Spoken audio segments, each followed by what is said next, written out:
وعلى آله وصحبه أجمعين أما بعد.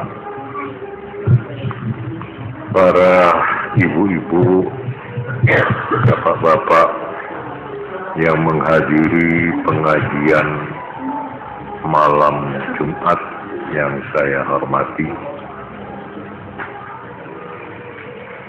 Pada malam Jumat yang lalu saya sudah menjelaskan sekedarnya bagaimana Islam sebagai agama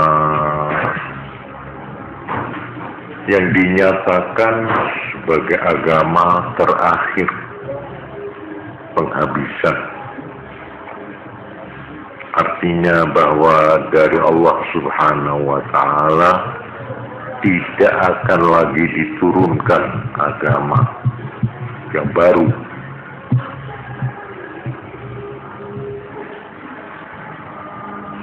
Telah saya uraikan bagaimana agama ini di dalam perjalanannya yang panjang dan sangat panjang, oleh karena tidak akan ada lagi agama dari langit sesudah agama Islam. Islam dinyatakan atau sudah diberi sinyalemen oleh Nabi bahwa Islam pun akan mengalami seperti yang dialami oleh agama-agama terdahulu, yaitu adanya penafsiran-penafsiran, adanya pengamalan-pengamalan yang berbeda-beda, malah kadang-kadang berlawanan. Nabi jauh-jauh sudah memperingatkan, lihat, awasi Islam yang selamat, Islam yang orisinil, Islam yang otentik, Islam yang bisa dipertanggungjawabkan sebagai agama yang aku ikuti sesuai dengan garisku dan para sahabat-sahabat dan jamaah. Perhatikan,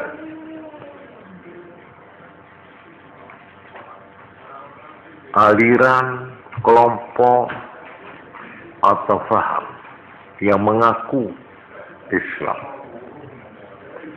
kalau dia menempuh jalan tengah-tengah, berseimbang, tidak berlebih-lebihan atau berkurang-kurangan, tidak terlalu ke kanan-kananan dan tidak terlalu ke kiri-kirian. Nah, yang punya ciri-ciri begitu, yang punya karakteristik begitu, itu Islam yang otentik dan orisinil. Di dalam Al-Quran sudah saya bacakan sebuah ayat, yaitu surat Al-Baqarah ayat 143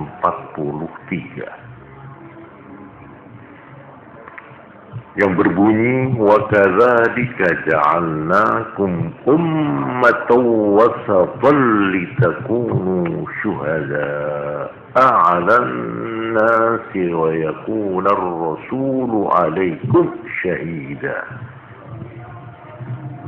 Demikian pula lah aku menjadikan kamu, hei umat Islam, ummatan wasatan, umat tengah-tengah, yang mempertahankan keseimbangan yang mempertahankan even with keseimbangan, mantap, berada di tengah-tengah. Litakunu syuhada 'alan nas, supaya kamu menjadi pengontrol, pengawas atas manusia segenapnya. Dan selanjutnya yakuna rasulu 'alaikum syahida, Rasul Nabi kita Muhammad sallallahu alaihi wasallam akan menjadi pengontrol dan pengawas atas kamu umat Islam. Siapa yang mengikuti sunnati wa jamaati, garisku dan garis para jamaahku.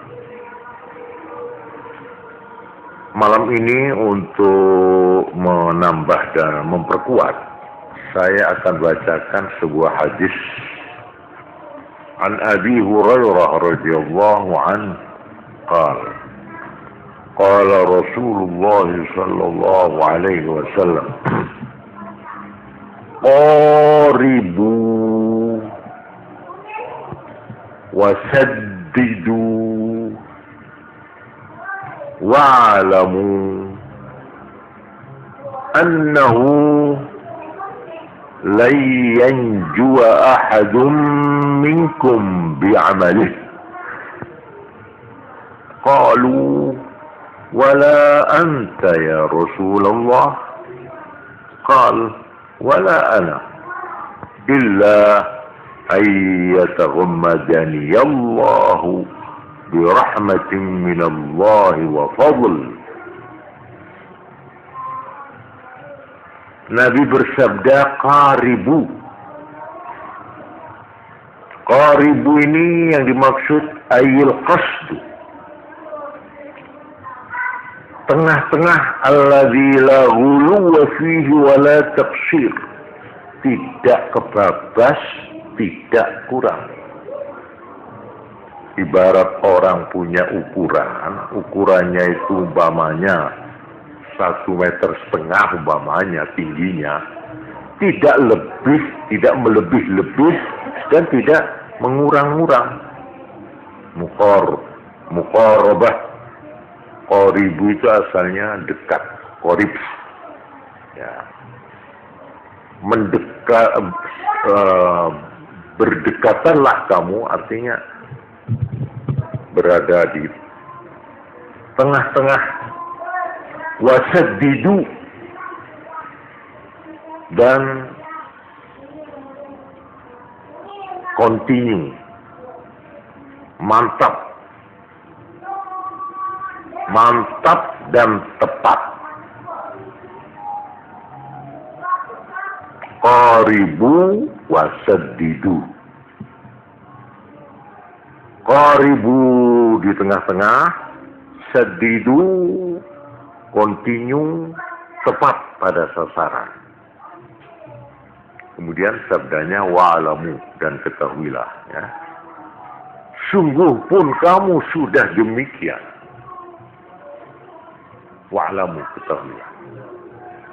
Annahu lan yanjuwa ahadun minkum bi'amalih. Ini sangat dalam. Bahwa tidak seorang pun dari kamu yang selamat karena semata-mata amalnya. Ansih.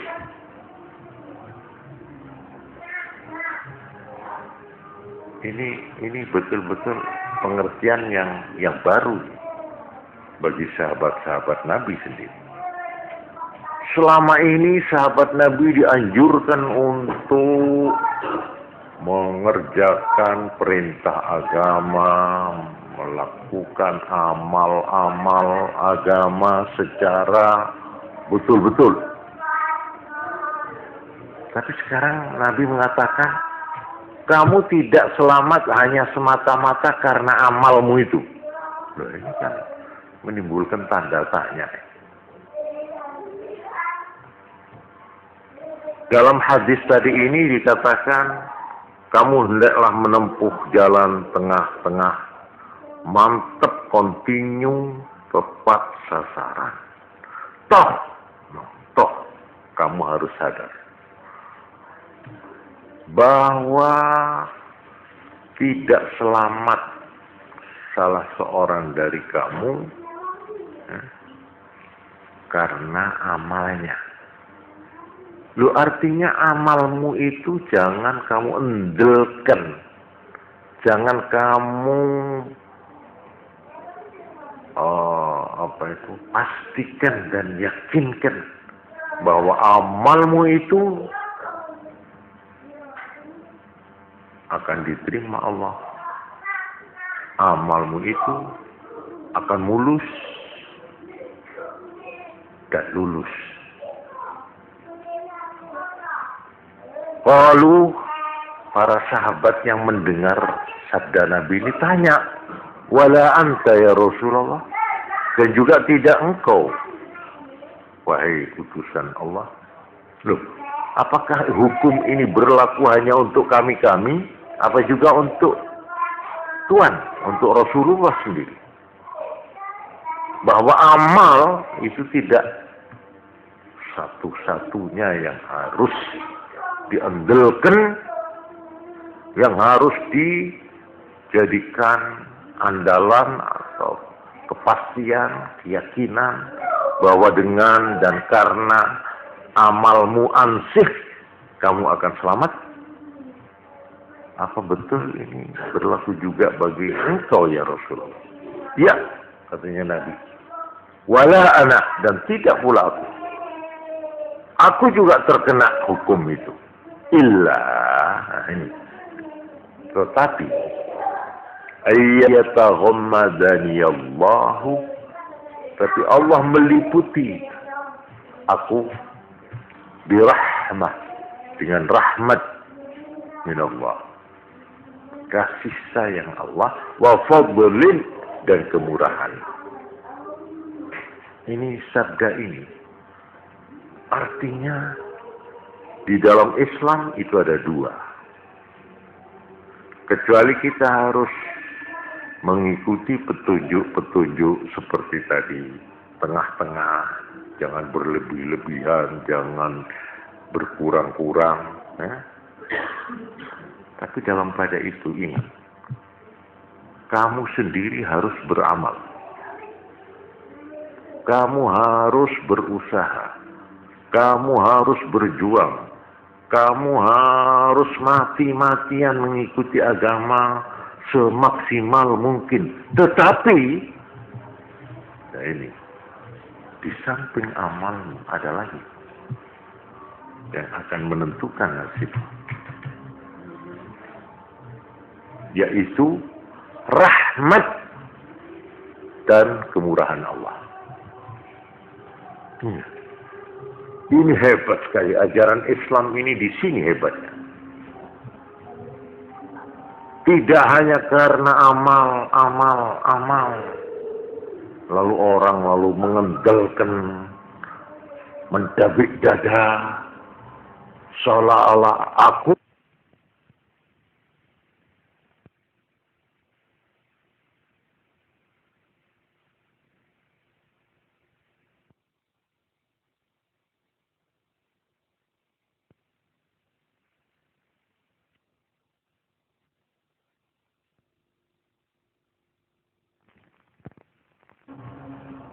di dalam Al-Fatihah dikatakan, Iyyaka na'budu, hanya kepada engkau aku menyembah. Aku berusaha menyembah, aku berusaha keras untuk mengabdi, beramal. Ini Iyyaka na'budu. Tetapi tidak cukup Iyyaka na'budu. Wa Iyyaka nasta'in, dan hanya kepada engkau aku minta tolong. Di sini hebatnya ajaran Islam. Dia harus hidup di antara dua. Antara amal perbuatannya sendiri dan rahmat serta kemurahan Allah Tuhannya. Dan dengan dua sayap inilah seorang Muslim, seorang mukmin menempuh hidupnya di dunia ini. Dia lurus di tengah, dia continue, wasaddidu, haribu, wasaddidu, kontinu dan tepat pada sasaran. Jangan terbelok, jangan menyeleweng, jangan terombang-ambing dengan macam-macam adanya aliran-aliran yang sudah disinyalir oleh Nabi kita, yaitu berapa jumlahnya?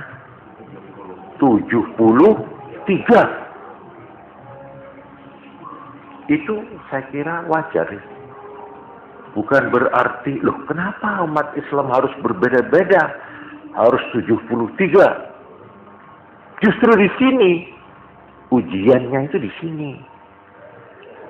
Manusia ini tanpa diuji, tanpa dicoba, itu bukan manusia lagi itu. Sebab yang tidak usah diuji itu dua makhluk. Binatang itu tidak usah ujian. Atau setan tidak usah diuji. Malaikat juga tidak usah diuji. Malaikat itu mesti baik. Mulai A sampai selesai Z baik. Memang dia dibikin untuk baik. Titik. Setan sebaliknya mulai A sampai Z buruk. Tetapi di sinilah seninya manusia ini, ya, romantikanya manusia ini, justru dia diletakkan antara malaikat dan setan. Dia dilengkapi oleh Allah dengan budidaya, dengan pikiran, tapi juga dengan hawa nafsu. Dia akan ditarik-tarik oleh dua pola, dua kutub.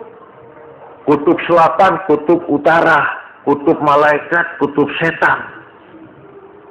Nah, kemanusiaannya manusia justru di tengah-tengah mempertahankan. Tengah-tengah. Mantap, lurus, kontinu, tidak noleh-noleh. Terus jalan. Nah, ini baru manusia yang paripurna. Harus diuji. Islam pun tidak cukup hanya diberi satu jalan, mulus. Tidak usah payah-payah. Kasih jalan 73 macam katanya Nabi. Islam itu besok ada 73. Tapi yang selamat cuma satu. Loh, kita ini disuruh cari yang satu ini. Nah, jadi kita harus waspada. Kok ada ajaran ngaku Islam kok ngene? Kok ngajak tukaran tok? Kok ngajak maidu wong tok? Iki apa ya Islam dah ini gitu. Harus, jangan karena merek Islam kita lalu begitu saja menyerah. Jangan. Justru kita ini disuruh menguji kewaspadaan kita.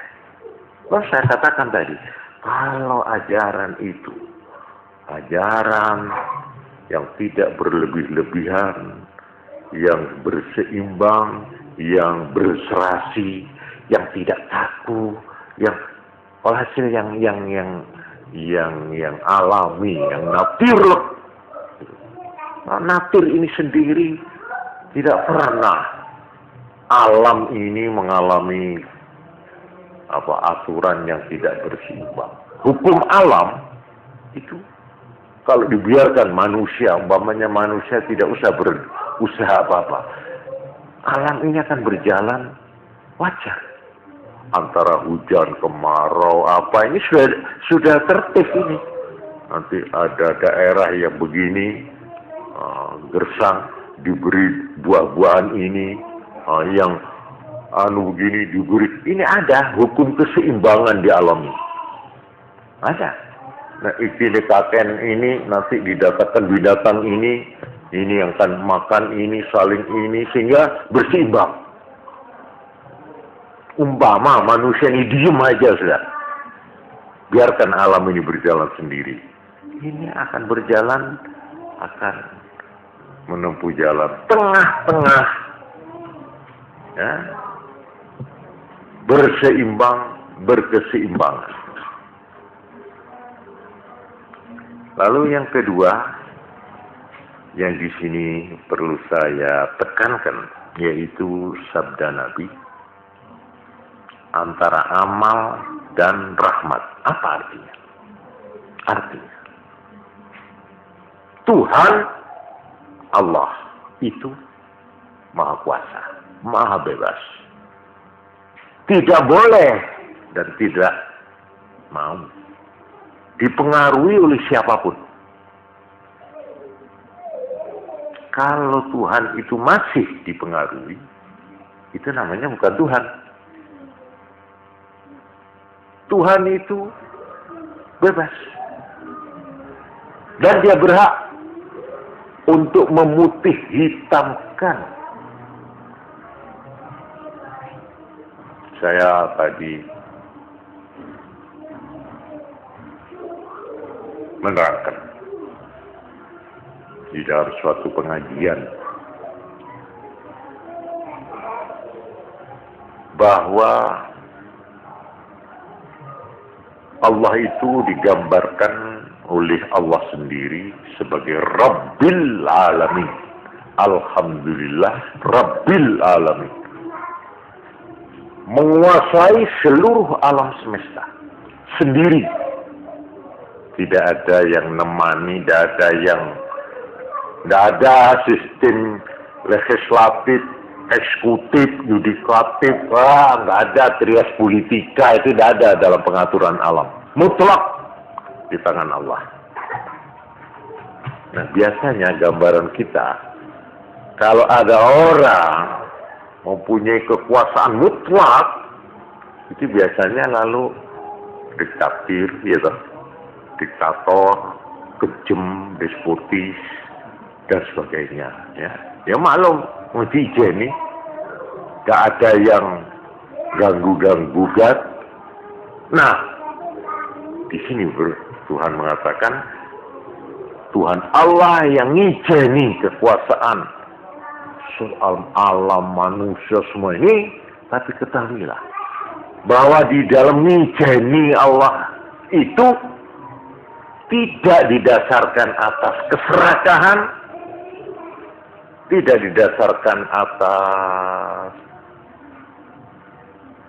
monopoli dalam arti mau enak dewi, tidak. Digambarkan di sana Rabbil Alamin Ar-Rahmanir Rahim, yang penuh kasih sayang. Dia menyendiri memerintah alam ini, memutih hitamkan alam ini, termasuk manusia. Bebas, tapi dikatakan kemutlakan Tuhan, kemonopolian Tuhan, kemahakuasaan Tuhan itu didasari Ar-Rahmanir Rahim, Maha Penyayang, Maha Pengasih, cinta kasih. Tapi jangan kamu manusia, karena mengetahui Tuhan Allah itu kasih sayang, lalu kamu benowo. Yo kuwe ku kakek puni, kone pangeran ku Rahman Rahim, ngerti gue?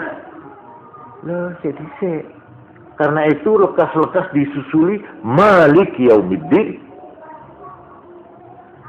Ini supaya manusia ini jangan keliwat mengendulkan Rahman Rahimnya Allah, lalu dikatakan Malik Yaumiddin, yang menguasai, yang memiliki hari pembalasan.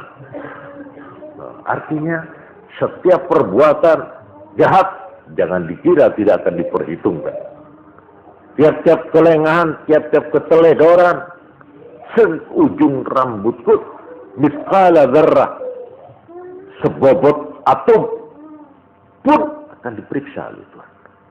Kamu lolos di sini, lolos dari polisi, lolos dari rumah tangga, lolos dari istrimu, tapi kamu tidak lolos dari Tuhan.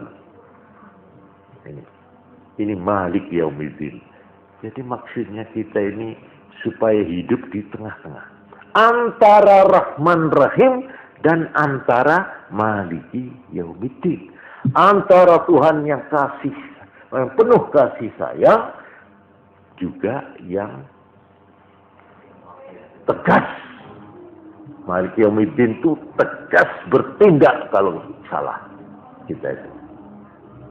Jadi ibaratnya hakim, dia tegas bertindak, ya, tapi juga dia itu penuh kasih sayang. Jadi kita ini supaya hidup antara dua ini.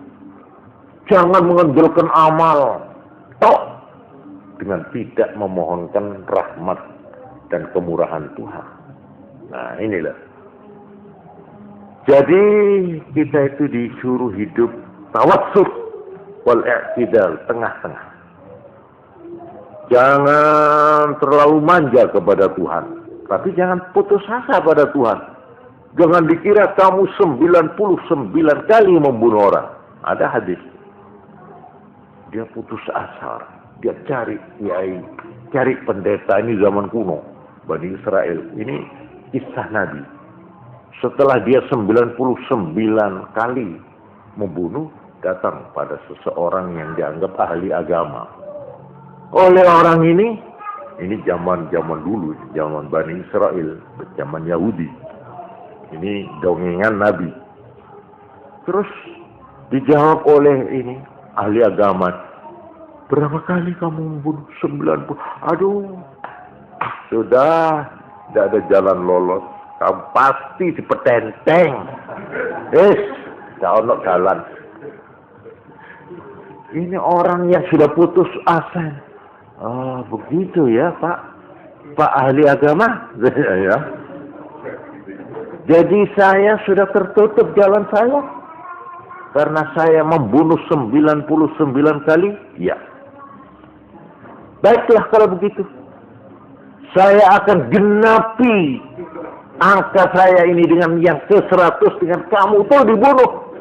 Ahli agama tadi itu yang menutup pintu itu dibunuh. Genap 100 dia. Sesudah dia puas, marah dia itu. Saya ini putus asa. Dosa saya mengikuti saya, menghantui saya.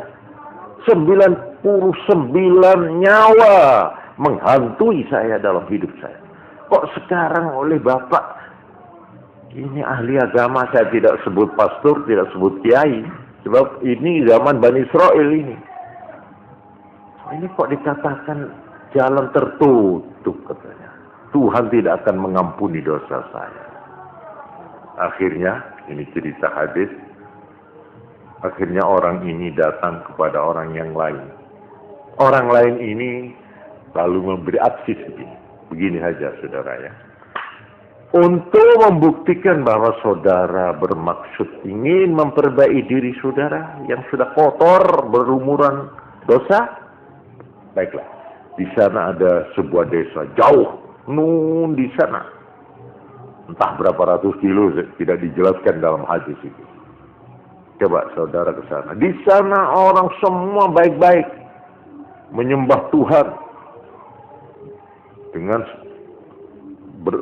rukuk, damai, walhasil hidup surgawi di sana itu. Cobalah saudara datang ke sana supaya saudara menjadi orang seperti mereka. Desa sampean yang kotor ini, negeri sampean yang karenanya sampean berlumuran darah dan dosa ini, tinggalkan. Baik, terus dia jalan. Itu rupanya terlalu jauh. Dia lupa tidak bawa bekal, tidak bawa apa-apa. Karena dirangsang oleh semangatnya ingin jadi orang baik. Akhirnya di tengah jalan dia kehausan, kelaparan. Jatuh pingsan dia di tengah jalan. Di bawah terik matahari.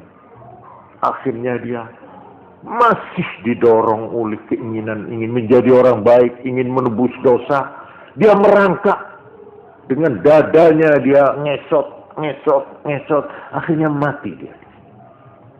Mati di tengah jalan. Nah, datanglah malaikat dua. Ini oleh Nabi. Ini Nabi yang menggambarkan, melukiskan.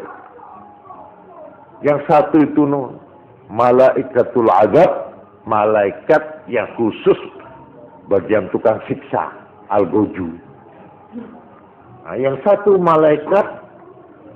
malaikatul rahmah yang memberi rahmat dan kesenangan, pokoknya bagian memberi upah surga apa, pokoknya ini gampang-gampangan, bagian penjara, gitulah ini yang satu. Yang satu ini bagian pengampunan. Ini rebutan ini. Loh, kok sampean datang sini? Loh iya, ini 100 kali membunuh ini. Ini sudah bagian saya ini. Ini bagian saya. Tapi katanya, nanti dulu. Saya juga ditugaskan ke sini oleh Tuhan untuk menangani orang ini yang mati. Loh, kok sampean kemana? Loh, ini orang ingin menjadi orang baik. Dia ingin menebus dosa. Dia mati kelaparan dan kehausan ini. Dia akan menuju desa itu. Dia ingin menjadi orang baik. Karena itu bagian saya ini. Nggak bisa. Dia, ini dosa sudah terang 100 nih. 100 nyawa yang dibunuh. Akhirnya datang orang. Ini malaikat juga ini. Cuma sebagai orang yang arbiter, penengah. Ini Anda apa ini, saudara-saudara? Ya inilah, gini sajalah, sudah.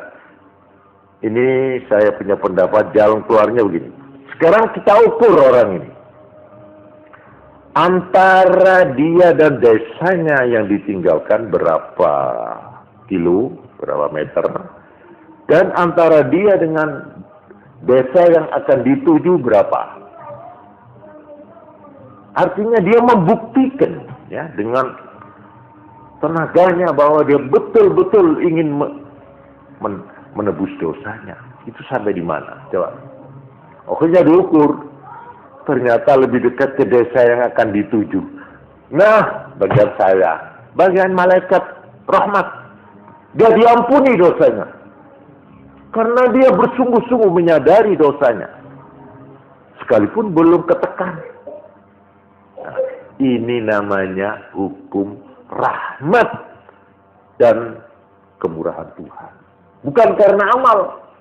Kalau amal dia harus dikepui itu. Harus dipetenteng itu di neraka. Usah 50 songo. Terus digenepi ambil Pak Kiai ini dipateni pisang. Ya betul sekali.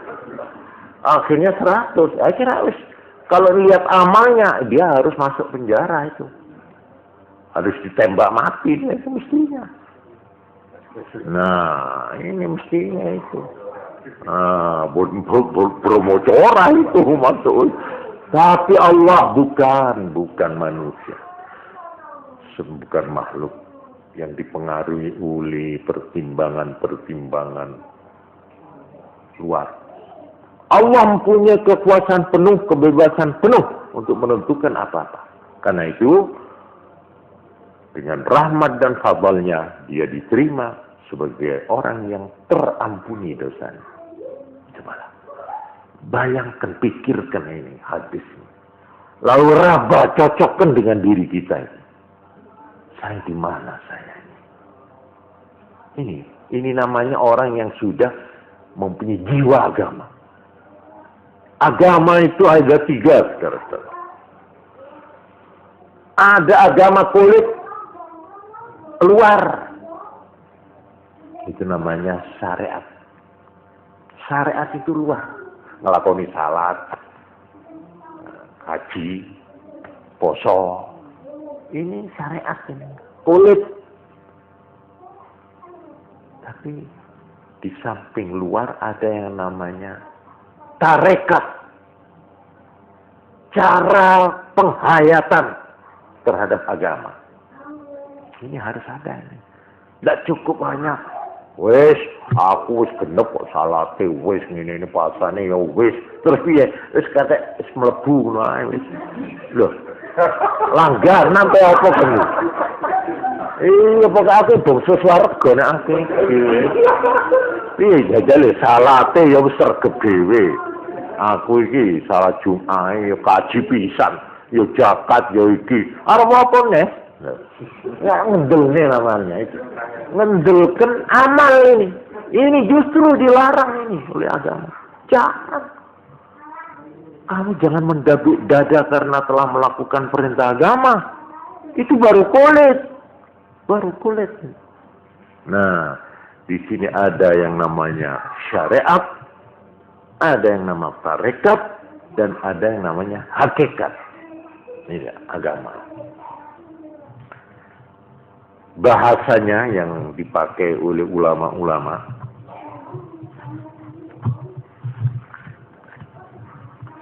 syariat itu untuk fisik, untuk badan luar ini harus diatur.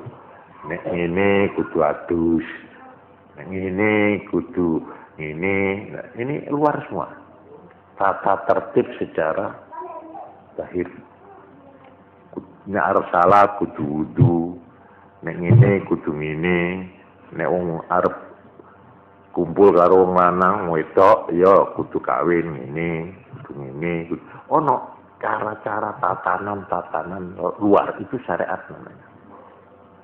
Tapi di samping itu tidak cukup, harus ada penghayatan. Nah, karena itu tarekat itu dikatakan lil qulub, untuk hati. Untuk dalam arti secara rohani atau kebatinannya itu harus ada. Kebatinan. Jadi sembahyang harus, jangan lalu ditinggalkan, ya sembahyang. Cuma dalam sembahyang itu apa yang kamu lakukan? Menghayati nggak kamu sembahyang itu? Apa sekedar seperti robot? Tak akbar, dak, robot bisa itu. Suruh Jepang, suruh bikin orang sembahyang bisa. Bikin manusia terbuat daripada apa gitu, aluminium gitu, dikasih jet, nanti apa begitu masuk surga. Kok enak men. Ya maaf saja, kera pun bisa, ketek itu bisa disuruh salat. Tapi ya salatnya begini toh. Lah apa kita seperti robot, seperti ketek sudah merasa kita ini sudah Islam? Nanti dulu. Bagaimana kamu waktu sembahyang itu? Apa yang kamu lakukan? Kamu berhadapan dengan siapa? Kamu mau mengadakan self koreksi dalam waktu itu? Apakah kamu dalam sembahyang mengadukan segala penderitaanmu, segala kesusahanmu? Pokoknya apa yang kamu tidak mentolol, laporkan kepada Morotuo. Kamu laporkan waktu sembahyang itu. Apa begitu? Apakah pelampiasan segala unek-unekmu kamu keluarkan pada waktu salat? Nah ini yang namanya hati ini. Tapi ada lagi yang namanya hakikat. Lapisan yang paling dalam yang namanya hakikat.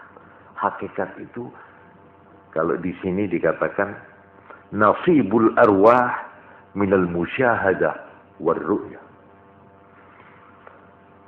Kalau syariat itu ukuran untuk umum, profesor, tukang rumput, insinyur, ya, mahasiswa, ya, sama, rata, pukul rata, kena semua.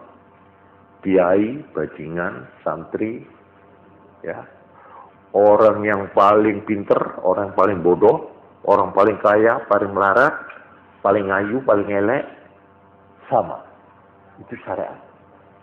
Rata, tidak ada pengecualian. Itu pekerjaan dikatakan nasibul abdan lil khidmah. Bagian fisik untuk pengabdian dan berkhidmah kepada Allah. Yang kedua, tarekah. Ini khusus. Ini nasibul qulub minal ilm wal ma'arifah wal hikmah. Pengertian hati, akal, nalar, kesadaran, pengertian dan hikmah, di sini bahasanya begitu. Artinya, bagaimana dia melakukan semua yang dilakukan tadi? Syariat itu, apa ya, cuma ngambang, terapung-apung, apa dengan ada hisnya, ada jiwanya, ada rohnya, penghayatannya. Ini yang kedua. Terus yang ketiga, hakikat. Li'akhassil khasa, lebih khusus lagi. Dia sudah mulai mengalami hal-hal yang gaib-gaib. Orang ini sudah begitu terlatih di dalam soal agama. Syariatnya, tarekatnya. Jangan diartikan tarekat-tarekat itu loh. Lain, tarekat-tarekat yang orang-orang banyak itu bukan itu, bukan. Penghayatan lah ya, penghayatan. Itu ada lagi yang lebih jauh lagi, yaitu hakikat. Dia melihat segala sesuatu itu dengan pengalaman-pengalaman yang betul-betul tidak bisa dilukiskan dengan ucapan, tapi hanya bisa dialami oleh orangnya itu sendiri. Ya, itu perasaan. Ya, ini yang kadang-kadang orang itu keliru menilainya. Ini ilmu dakik jeru, ilmu. Jadi kalau ada orang, ya maaf, di luar Islam ingin ngeroi rahasia yang alam jagat gitu ya. Islam juga ada dengan tuntunan. Jadi jangan dikira umpamanya ada atau ilmu kebatinan, kasunyatan, apalagi itu sebenarnya itu bagian kecil dari ajaran Islam. Cuma Islam ini merupakan satu paket. Syariat, ya tarekat, ya hakikat. Itu merupakan satu paket. Syarat mutlak iman kepada Allah, kepada Rasul Nabi Muhammad. Ini fondasi. Di atas fondasi ini lalu disusun syariat, tarekat, hakikat. Jadi sebenarnya kalau kita bertanya pada diri sendiri, apakah saya beragama ini sudah cukup dengan ngelakoni salat ini? Saya jawab dengan penuh keyakinan, belum apa-apa. Sampai itu baru sepertiga jalan. Baru sepertiga. Karena itu jangan ngendel-ngendelkan. Aku Jum'an tinggi aku. Jum'an kok dipamer-pamer nanti di opo? Rumah sama aku setahun Jum'an terus.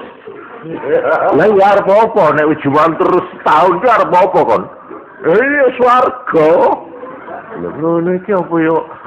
Iki dagang apa piye kan iki? Pangeran kok jak dagang gitu piye?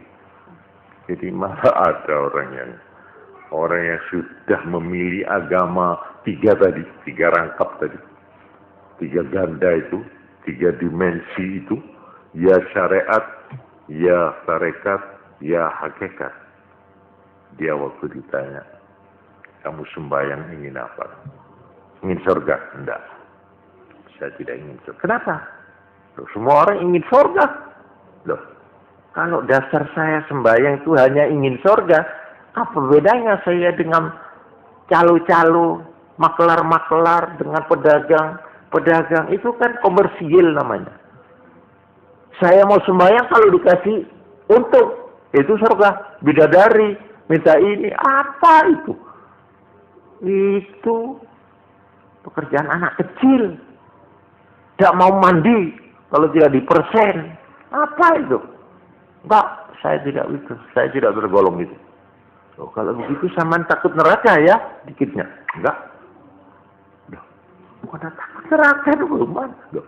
Kalau saya sembahyang hanya karena takut neraka, itu artinya kan saya tidak mau mandi kalau tidak dipukul oleh ayah.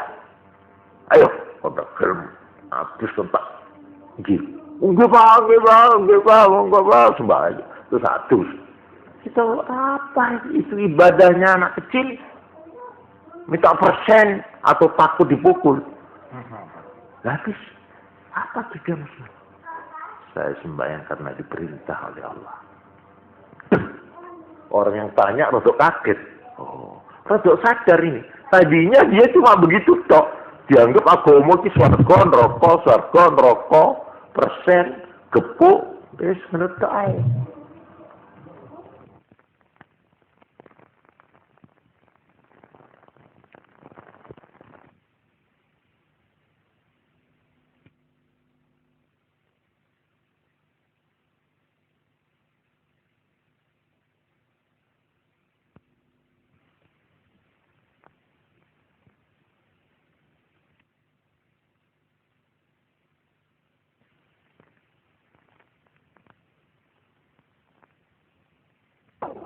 Loyalitas. Apa lalu maumu dengan menjalankan perintah Allah itu? Saya hanya mohon mendapat ridhanya saja. Saya mengharapkan saya ini termasuk orang yang dianggap hambanya yang baik. Saya mendapat ridha itu. Sampai ini orang iman. Kalau ridha Allah itu di neraka, aku mau masuk ke neraka. Saya bersedia. Kalau di sana ridha Allah. Kalau saya mendapat ridha Allah di dalam kemelaratan, saya jadi kere mau saya. Ini loh, orang yang sudah beragama ini namanya ini. Ini orang yang beragama betul ini. Dia saya tidak mau beragama kalau tidak kaya. Loh, ya apa-apa agama kok syukur kaya dan melarat. Saya tidak mau agama. Kenapa? Lah melarat terus gini. Salat yang pira aku orang tahu berubah nasibku. Loh, iki apa-apa nih kok diukur ngono. Cetek banget. Nah ini, karena itu bagi orang yang sedikitnya mengerti ya bahwa semua perintah agama itu bukan karena kepentingan Tuhan. Bukan. Kau sembah atau kamu tidak sembah. Kamu jadi orang jahat semua, menjadi durhaka atau menjadi orang taat. Tuhan tidak memerlukan. Tidak butuh. Sama dengan tidak perlunya air kepada manusia. Kau tidak gelem maju sakarmu. Katanya si air. Kon nala aku sakarmu. Kon gelem seneng aku sakarmu. Sing seneng kudu aku kon. Iya benda. Orang mandi itu kalau memang sadar, tidak usah 3%. Gilanya, tak kayak duit, aduh so. Aku tak anggap arek anak dah, ingusep. Menghina kau ni gitu. Keringet tuh sabunnya ini kan. Dosa kok ngongkot. Jelas aku itu masa iso trimis ni. Nah orang jelas adus malah mari asis tak pupuri tak kayak ngene. Nek kaken kok malah rusak. Ya itu nemen-nemen ya wong anu ini.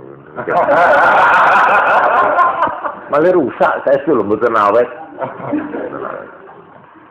Jadi buat orang yang sadar, maka bukan agama membutuhkan orang, tapi orang membutuhkan agama. Bukan air membutuhkan orang, tapi orang membutuhkan air. Bukan orang yang bukan mandi yang membutuhkan orang, tapi orang memerlukan mandi.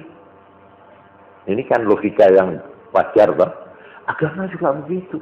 Agama itu karena itu Tuhan tidak neko-neko dengan agama. Agama itu diatur menurut 3 dimensi. Pertama untuk mengatur kehidupan luarnya manusia supaya jangan tubrukan, supaya tentrem, supaya aman, supaya baik, diberi syariat, aturan syariat. Iki lakonono. Lalu lintas, tidak boleh begini. Ada orang yang aku pokoknya ingin saya ambil kepunyaan orang, tak ada orang, tak ada izin, tak izin, mamane. Ya silakan. Masa perlu? Ya sudah akhirnya dia dibunuh karena mencuri barangnya orang, dibunuh. Ya rasa tidak apa-apa. Kamu tidak mengikuti aturan ini, hukum secara luar, zahir, syariat. Ya, kalau negara ya aturan hukum yang sudah ditetapkan undang-undang, silakan. Loh ini loh, hukum bukan memerlukan manusia, tapi manusia memerlukan hukum. Ini bagi orang yang sudah mempunyai kesadaran hukum. Tapi di samping itu, manusia tidak hanya mempunyai kepentingan fisik, dia mempunyai susunan lain, yaitu perasaan, kehalusan, kesenian, pikiran, dan itu dilengkapi dengan tarekat dan hakikat. Hakikat ini sudah puncak, hakikat itu puncak. Dia nanti dalam keadaan-keadaan tertentu bisa seperti telepati, mempunyai hubungan jarak jauh. Kroso. Ada itu. Nah ini tapi tidak bisa diceritakan ini. Tidak bisa. Dipelajari juga tidak bisa ini. Nah kalau sihir bisa. Sihir lain. Atau itu terus mari senang, mari benci. Oh nengono kena dipelajari. Ilmu perdukunan itu. Tidak ada sangkut pautnya dengan agama ini. Ini radarnya sudah begitu halus sehingga dia bisa kontak langsung dengan Allah. Dia langsung kontak dengan malaikat. Dia langsung kontak dengan orang-orang tertentu yang dipisah dengan dalam jarak yang jauh. Tidak ada jarak jauh. Ini hakikat. Ini orang yang begini ini tidak banyak, tapi ada.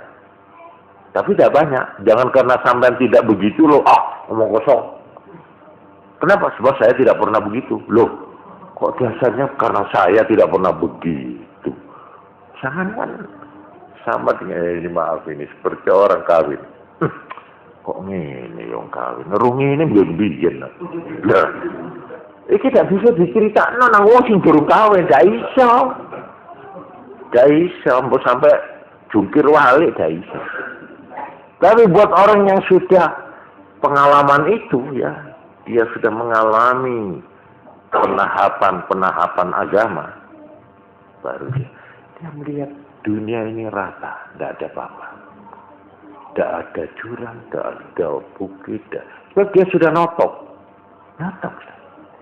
Seperti anak saja. Anak itu kalau masih umur sekian ingin lekas dewasa. Kepingin numpak sepeda motor itu iso ngatur aksi ini. Ya. Nanti kalau sudah lama ingin kawin, ya apa rasanya? Loh, asyik maksud. Karena dilakoni tek, ya apa rasanya duwe anak?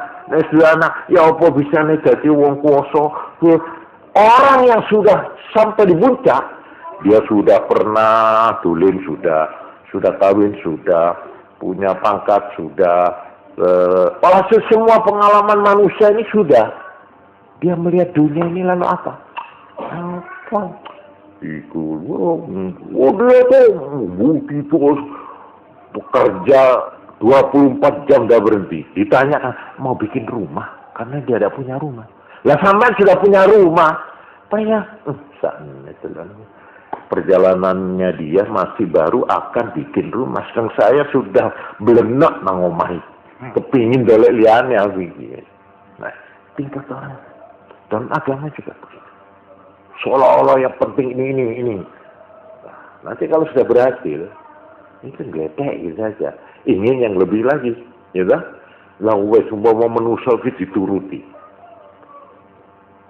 Jalur apa kan? Umpama ini ada orang. Saya ingin makan, ya. Nah, ini sak bodak di panganan. Bila sak bodak mboten lah iya, tak kurang tuh sih panganan. Gitu tapi mboten lawe. Cuma wedhus siji daden gule. Tepno nang wong iki panganan. Ya ono sing ngancani entekno. Jajale mau iki gretok-etok niki. Saiki aku kepengin sepatu. Iya sepatu iku rong lemari sepatu. Gendeng iku ono sing jinjit dawa, ono sing setengah, ono sing sakaremu. Entekno sak lemari. Upama ya. Ya wis apa maneh? Apa? Lalu omah, wis iki lho, omah iku telu pilih. Ya ampun, alhamdulillah bersyukur. Apa maneh? Motor ya, motor. Jaluk sing apa? Sing perahu ya perahu iku. Pokoke dituruti. Pun upami sampean dhewe lho sakniki. Turuti napa malih sampean sing kepingin. Kula niki kepingin mlebu surat kabar. Oh iya wis celukno wartawan iki sampe sebut nggih. Sedina seminggu niki nang jenenge niki tok sampean baca terus tulisan. Sampe akhirnya benak. Lagi terus apa maneh, Bu? Golek apa maneh? Akhirnya wong mangan krana saben dina mangan titik, akhirnya kepingin sego pecel. Kepingin tempe. Nyeleneh-nyeleneh wong. Pun notok pun. Apa maneh sing kok karep nang urip? Kepingin anak putunya sakei. Mamane keturutan, nggih. Putune mamane 17 mamane. Anake 15. Wis arep apa maneh?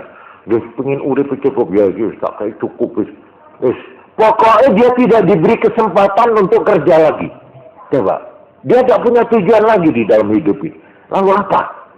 Sesudah semua dipenuhi apa lalu? Coba sampean dhewe sakniki geraya. Aku diparil. Aku iki keturutan kan. Waduh. Ya wis seger waras bojo ayu malah gak cukup siji. Umpamane iki nggih. Apa mana motor iki kekayaan kekuasaan ya wis kon pokoke sak Jember kuasa dhewe mbamane wis mencapai itu apalagi ingin jadi wong pinter ya sudah jadi apa rektor apa dekan ya sudah keturutan apalagi ingin baru sumber menang tengok apa mana ya sudah jaluk apa mana ya kabeh keturutan bener nek sampean sing durung apa kepengin sate. Yo glete ae kok niku moti titik. Ya opo mboten tau makan sate kok. Saben dina ketempe terus kok. Dadi sedina bleng iki kan iki kepengin sate nggih. Ya wis. Bareng sate wis piye? Nggih pun mboten apa, pun hasil. Kok bareng kan wis hasil gletek. Nek durung hasil, kok yo midap-midapi. Koyok-koyok. Supaya ini merangsang memang betul. Tapi kalau sudah tercapai, sampai dulu di omah. Bareng di omah yang apa sampai? Apa ya gelap? Alhamdulillah. Sampai di rokok ambuni kan? Betul. Sampai di motor, asalnya elek, api, maksud paling apa kok ambuni terus? Paling perbenar.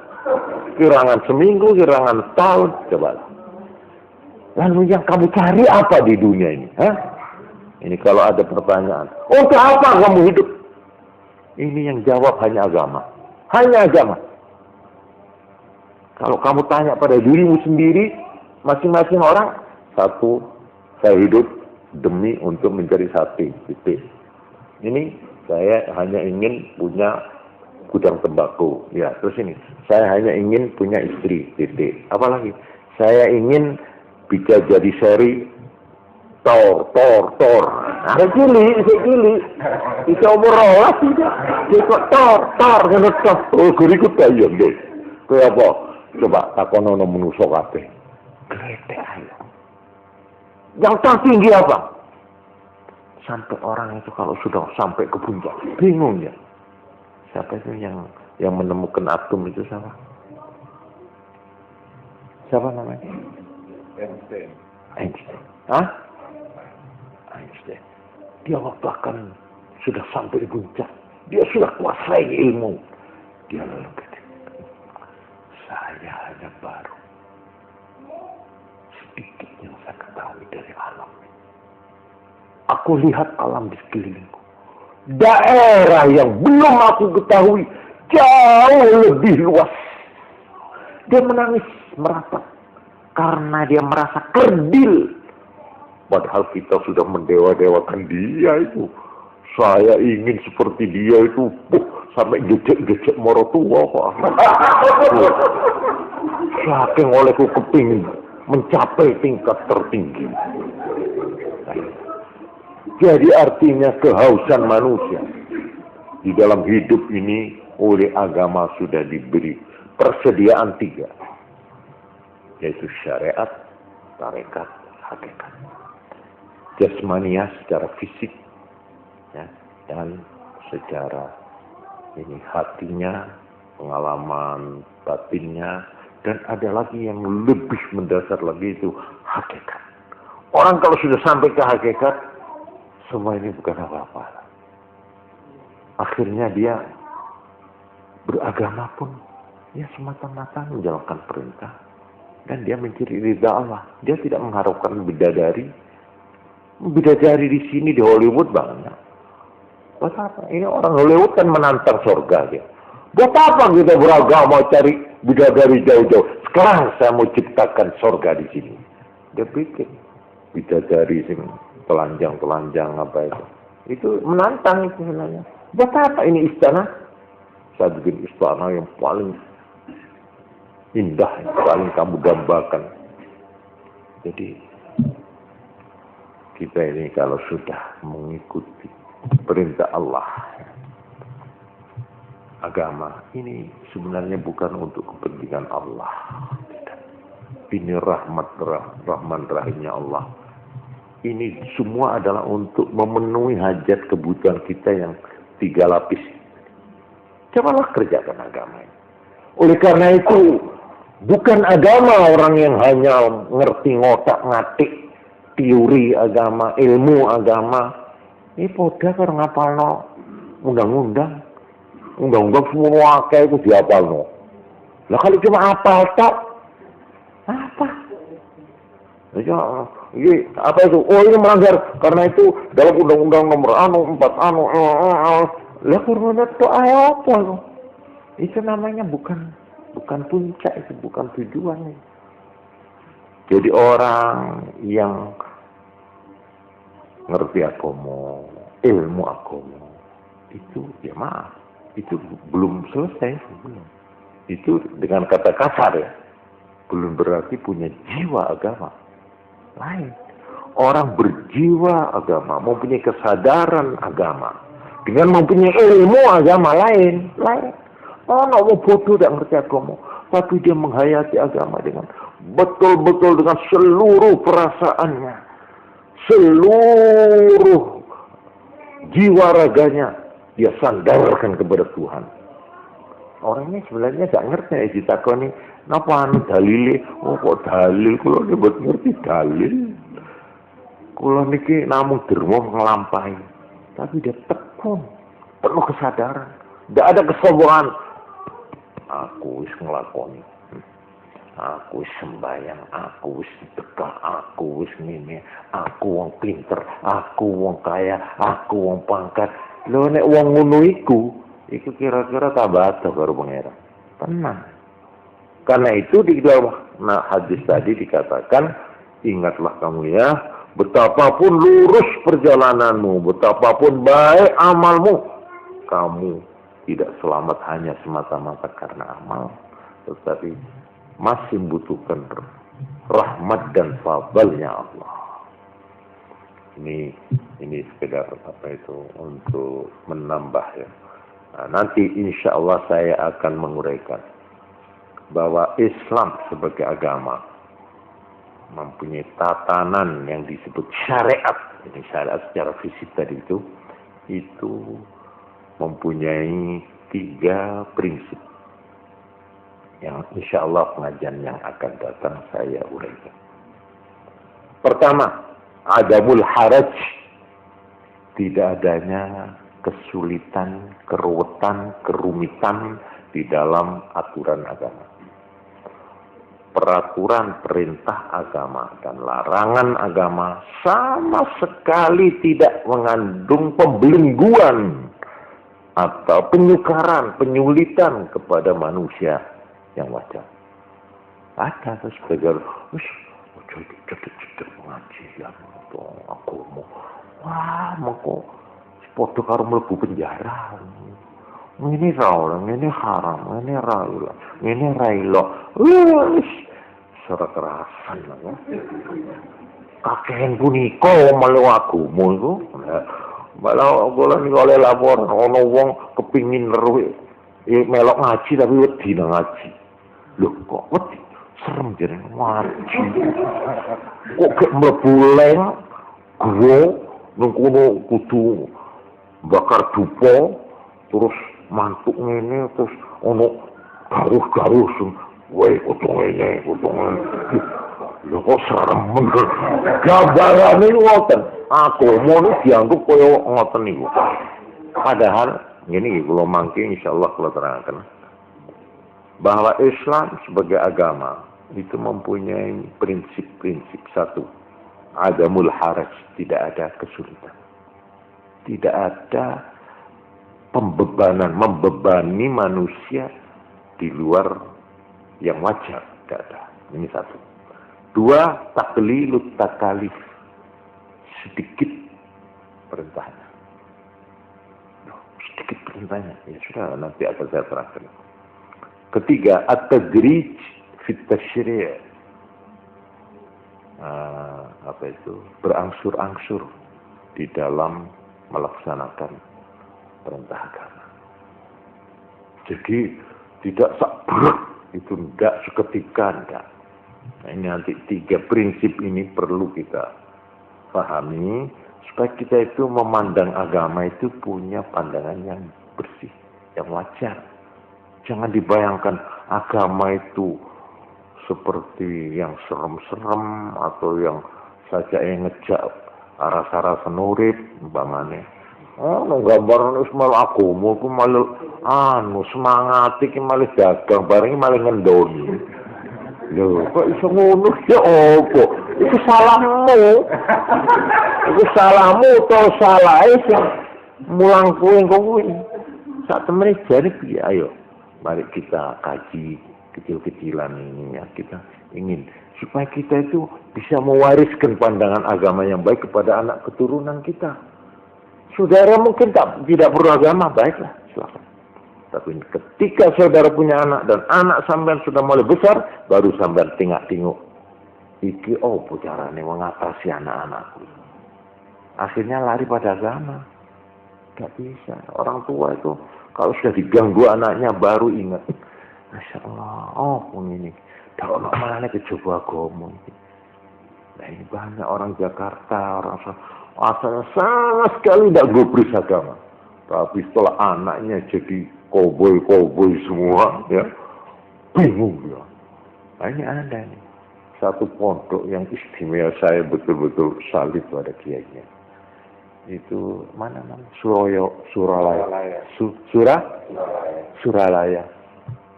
Itu ada tarekat wirid gitu.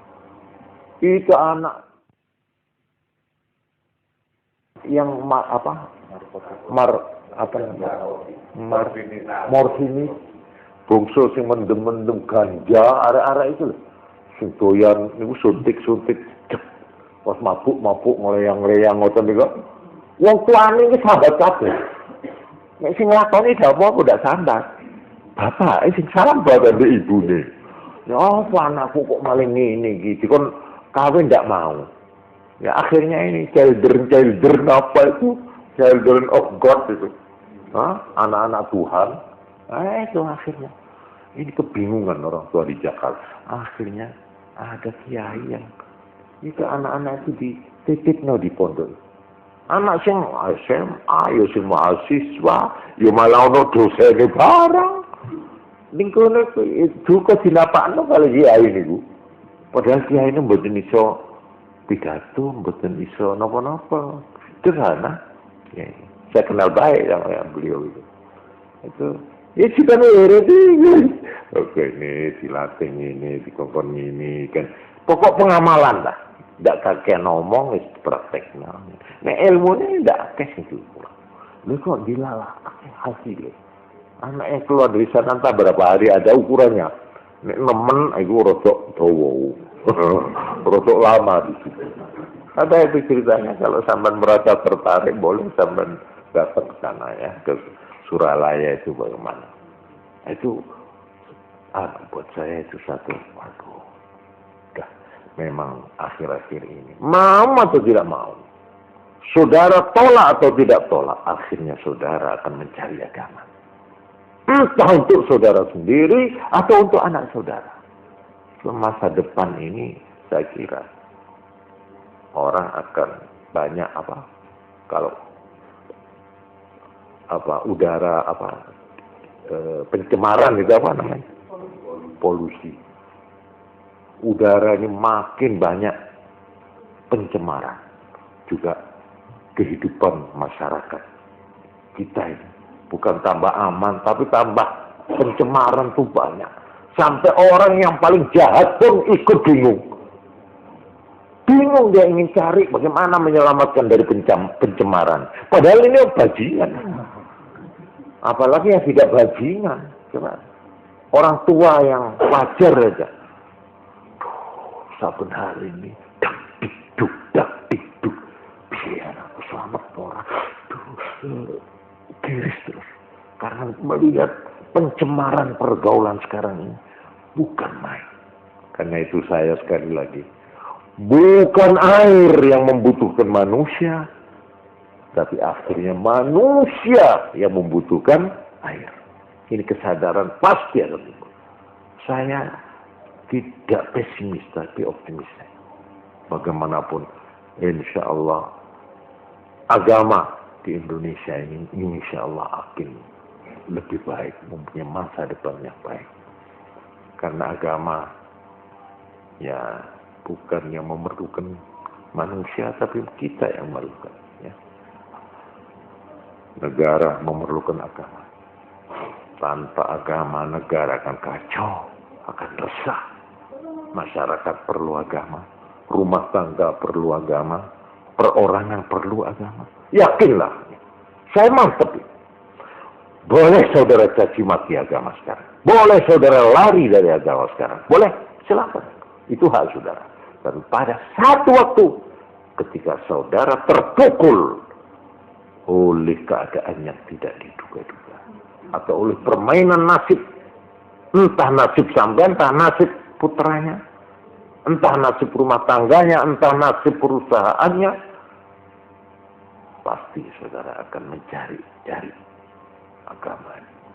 Karena itu jauh-jauh saya sekalipun hanya jumlah sedikit, saya senang ingin bersama-sama sampean yang hadir ini. Marilah kita cari agama yo. Sing jeneng agama yang diperlukan itu apa oleh manusia? Yang katanya Pak Ahmad tadi itu air. Kita memerlukan air untuk makan, minum, untuk mandi, untuk membersihkan. Agama juga begitu. Nah, tadi kemarin pertama pengajian sudah saya dahulukan bahwa Islam oleh Nabi disinyalir ada 73. Artinya kita harus hati-hati. Islam memilih Islam itu sendiri, kita juga harus hati-hati. Jangan asal Islam. Karena itu pertanyaan saya yang saya selalu lemparkan di tengah-tengah publik. Siapakah yang representatif yang menerangkan atau mewakili Islam? Siapa yang representatif? Ini Islam. Saudara-saudara, Islam itu begini. Iki ini sing ngomong sing lagi sing yang representatif, yang bisa dipertanggungjawabkan mewakili suara Islam, ajaran Islam yang benar, itu yang mana? Ini satu pertanyaan. Saya tidak mengaku dan menuduh, tidak. Marilah kita berusaha mencari ini. Sebab Nabi sendiri sudah mensinyalir. Ya kenapa kok dibikin macam-macam? Nah, justru dalam bermacam-macam inilah kita itu akan menemukan jalan terang dan jalan kebenaran. Manusia yang bertugas untuk menggali di antara yang gelap mencari yang terang. Di antara campur aduk yang tak sumrawut ini mencari jalan yang lurus. Itu manusia, tugas manusia. Di antara kerutan dan kesulitan, bagaimana mengatasi? Nah ini fungsi manusia yang terutama di sini. Lah nek dak ngono dadi mesin ae beres. Mesin itu sekali tukang ngejur ya sudah, merem ngejur ono apa dijur. ono duwe, ono apa didorong, kerjanya lagi tidak merem itu. Lah kita jangan jadi mesin. Kita punya otak, kita punya hati nurani. Justru untuk inilah kita diciptakan oleh Tuhan untuk itu. Kalau saudara menerima kesulitan hidup, problema, persoalan, lalu sampean sembuh, loh, ini justru ini yang melanggar fitrah saudara sebagai manusia. Saudara harus berani. Nah ini tadi. Kalau saudara naik pangkat, kekayaan memuncak, lalu kita lalu metiti, kehilangan keseimbangan, overacting, lalu lupa daratan, mabuk, umpamanya. Nah, ini sampean sudah menyalahi fitrah. Saudara dibikin oleh Tuhan tidak